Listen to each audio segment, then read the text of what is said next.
Welcome to the video. This is the tuning guide and walkthrough for our Aisling model Tenor Hurdy Gurdy. If you're watching this video, it's because you probably have a new Hurdy Gurdy and you just finished opening the box and you're wondering, well, what do I do now? How does it work? In which case, this video is for you. Or maybe you're just curious, a Hurdy Gurdy enthusiast, and want to know a little more about the instrument, in which case, this video is also for you. Let's get started. There's 3 banks of strings on the hurdy-gurdy, that strings that touch the wheel. We won't be covering sympathetic strings in this video. The 3 banks of strings are the trompettes. These are the red ones, which have the buzzing bridges attached to them. The chanterelles, or melody strings, or chanters, they sit atop the wheel. And finally, your low drones. These are the silver strings that are a little thicker, and usually as you hold the instrument, they are furthest away from your face, closest to your lap. We're going to start by talking about the low drones. The first thing to know is that we've turned off all the strings for shipping. So you've likely grabbed the handle and cranked away a little bit, but have not gotten any sound. Let's work on how to turn these strings on or off. The first step before we go any further is we'll look at the bridge pins that hold the low drone strings in place. As you can see, they have 2 grooves cut in each of the 3 bridge pins, an on position where it touches the wheel and an off position. Make sure all 3 strings are in the innermost groove or the on position where it would let them touch the wheel. As we look down on the other side of the key chest, as viewed when we're holding the instrument to play it, we'll see 3 buttons here on the key chest, and these correspond to each of the 3 low drone strings. These are on-off switches. These are what you're going to use when you're actually playing the instrument. They work very easily and allow you to turn strings on or off mid-song, or any time as much as you want. They're spring-loaded, so they're very easy to use. You reach down with your thumb as your hand pushes the buttons on the other side and you're playing away. You can reach down with your thumb, give it a little tap downward. See, it pops out. That's all there is to it. Now that string is turned on. I'll crank a little bit. It's very low because it's out of tune. We'll talk about that more in a minute. To turn it off, just push it back in and lift up a little bit. There's the middle string and the top one. Before we get started tuning, there's 2 more things I want to mention that will affect the kind of sound you're getting out of your strings. Now, we loosen the strings for shipping, and as a result, they will be lower pitched than they're designed to be. So you're not going to get much sound out of them when you crank, or you're going to get the wrong note. Or you may get an unpleasant sound altogether. As you can see, the strings are wrapped with little wisps of cotton where they touch the wheel. Sometimes in shipping, the cotton can slide off to the side, like on that bottom string. If that's the case, just pull the string out a little bit and slide the cotton back over the wheel. Be careful not to touch the surface of the wheel with your hands. That's why I say pull the string out, just as a precaution to keep your fingers away from the surface of the wheel. So make sure all your cotton is in good position. The other thing I'm going to mention are your drone capos on the other end of the string. These are little flip switches that are designed to change the pitch of your low drone strings.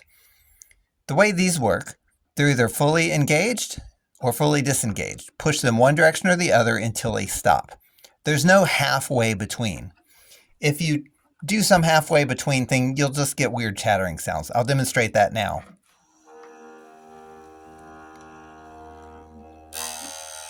See what I mean? Not very pleasant. So if you're getting some kind of weird sound like that, be sure to check your capos. And if you're curious the way they work, just flip it all the way, one way or the other. So for now, make sure they're pointing towards the wheel as far as they'll go until they stop. Let's tune those low drone strings. We're going to start by turning on the bottom low drone string. So give the button a little tap, and you see it pops out there. So now that string's touching the wheel, and we're going to tune that to low C.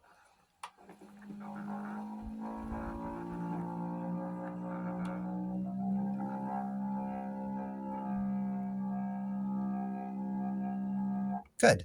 Okay, turn that string off. Now we'll go to the middle string, which should be G. G is in good.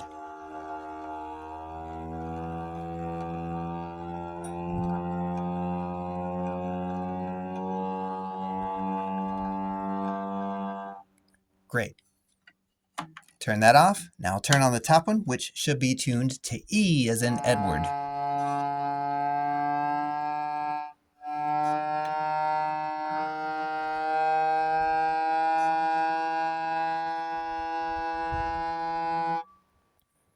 And that's what there is to that.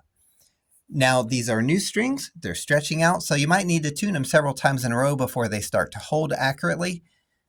That's okay. That's normal. They will settle in soon enough without too much trouble and give you a lot of happy playing. The next strings we're going to tune up and talk about are our trumpet strings. These are the red strings, and they are attached to the floating bridges. These are the little bridges here. As you can see, they're just held in place by string tension. So keep an eye on that. If one's missing, we included a bag of spares. Usually they only go missing if you have children in your house who like to play with the instrument when you're not around. In which case, if one is missing, go to your bag of spares. They are labeled on the underside. I don't know if you can see, I have little handwritten notes. This one is made for the G string.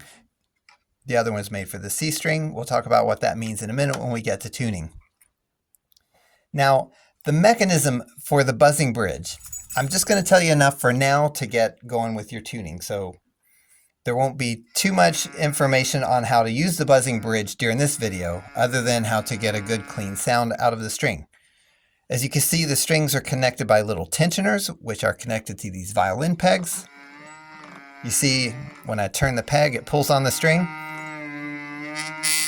That's for controlling the buzzing. Don't worry about that for now, except that if you're cranking and you get a buzzing, you'll need to loosen it a little bit. If you're playing and it's not getting any sound at all, say it's something like that, where the string's not quite touching the wheel, then you can tighten this just enough to get a good clean sound. But if it starts to buzz, just loosen it a little bit. Now, the way you turn these strings on or off are a little different than the low drones. As we can see, they're held in place by these pins here to turn off the wheel. I turn that string off and no sound. If I want it on the wheel, I just flip it over the pin. The same with the lower one. Two final notes before we start tuning up these trumpet strings. The first is to keep an eye on your cotton. Make sure your cotton is in good position on the strings so it's touching the surface of the wheel and not off to the side. We talked about this with our drone strings. They can ship around a little bit during shipping, or can move around a little bit during shipping, excuse me. So make sure that the cotton is in position if it's not already. The other thing, if you're getting a weird buzzing, rattling sound, just like on the low drone strings, check your drone capos. Make sure they are pointing towards the wheel as far as they'll go, so they're not engaging the strings. And let's get started. We'll tune the top string first for this video, which should be tuned to G. As you see, my tuner on top of the instrument is giving me a D note, now E flat, so I'll bring it up to G.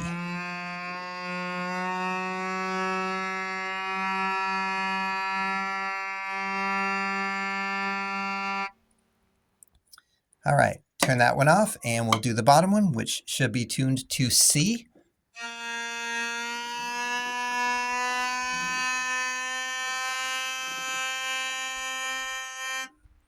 Awesome. As with the other strings, these are new strings. They will be stretching out quite a bit at first, so you might need to tune them a couple times in a row before they hold their pitch. The next and final bank of strings that we'll cover in this video are our melody strings. These set on top of the wheel and run through the key chest. Now, for this video, I have the instrument laying on a table. Ideally, you'll probably be holding yours in your lap. Be sure to see our video on how to hold the instrument, as you might get weird chattering sounds from the key chest if it's not being held upright and the buttons are kind of engaging unintentionally. That's covered in another video, so I'll just leave it there with that. And let's get started. These strings are turned on or off with these little black switches on the end of the key chest here between the wheel and the key chest. They are turned off. They lift the strings off the wheel. So I'm going to turn the furthest away when on and crank the string, and crank the wheel. You should hear it. This will be tuned to middle G or G4.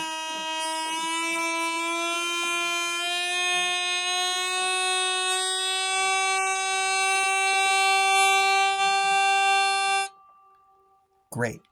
Turn this off and I could crank the wheel. The wheel turns, there's no sound, confirming everything's turned off. Now the middle string, I'll turn this on. This will be tuned to G3 or G, an octave lower than the first one.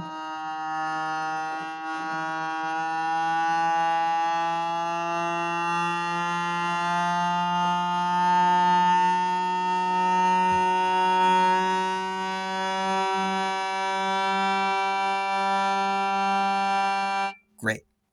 Turn this one off, and the final third melody string, the one closest to our face as we hold the instrument, should be tuned to C3.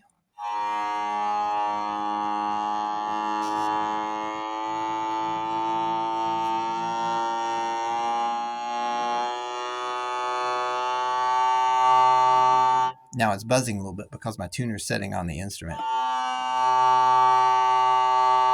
There we go.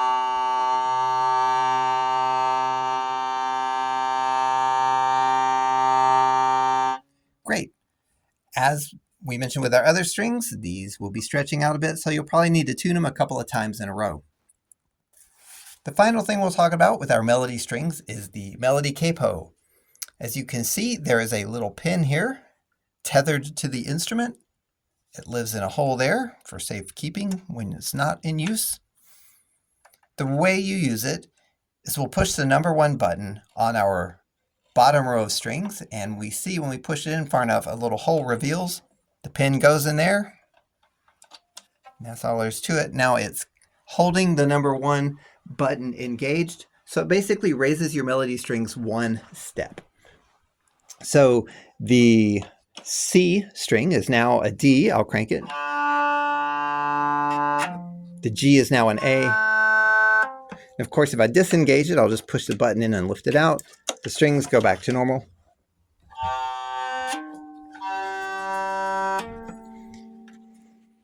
Thanks for checking out the video. We hope this was helpful and gets you going right away. Happy playing.